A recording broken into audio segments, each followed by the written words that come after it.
You know the shrine. You know the rites. I did everything prescribed. I prepared myself, purified and humbled my thoughts. I stepped into the shrine reverently, my hands raised in supplication to the god. As I did so, the air in the mountain shook, and the two peaks of Parnassus rumbled. The mountain had stirred. There was a silence, and then the god's grove of laurel trees trembled, drew a deep, sudden breath. A hiss of leaves.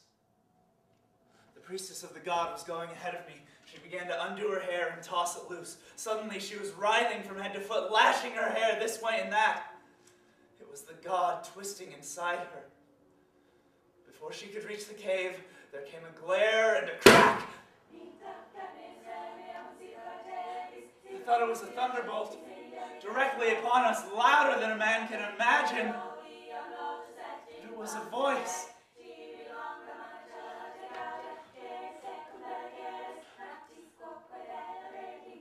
Good stars shall come again to the Thebes of Cadmus, only when that runaway regicide, known to the god now and from infancy, no longer pollutes Durst, the lovely river.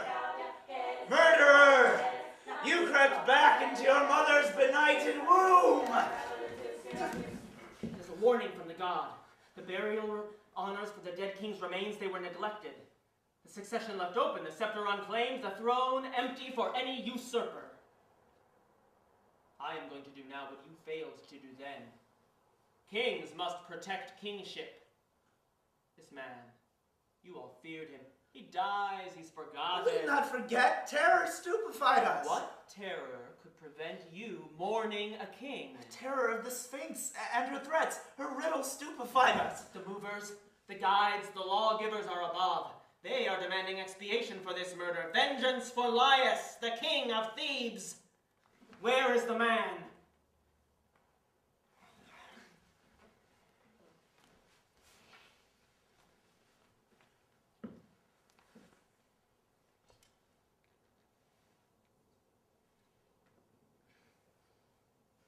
You great gods, you who choose kings from among men and set them up and keep them in power, come down and hear these words. You who made this whole universe and the laws we have to live and die in, hear me.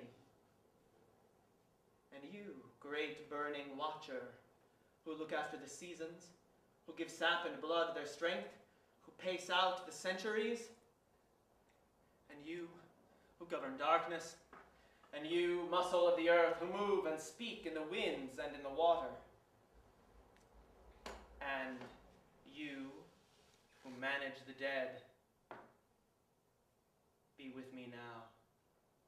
Hear these words I speak now. Let no walls hold peace for the man whose hands killed King Laius. Wherever he goes, let him be luckless, unprotected, hounded by every evil. Let him marry in shame. Let his children be born in shame.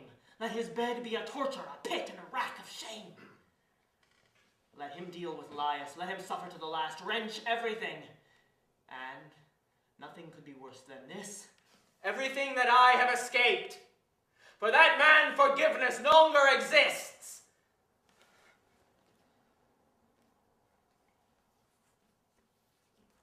By the power of the seas, you who guard my homeland on every side.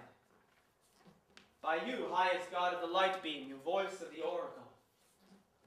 By the kingdom which I now rule, by the gods of the home I left, I make an oath. Let my father live, to enjoy his old age and his throne in peace.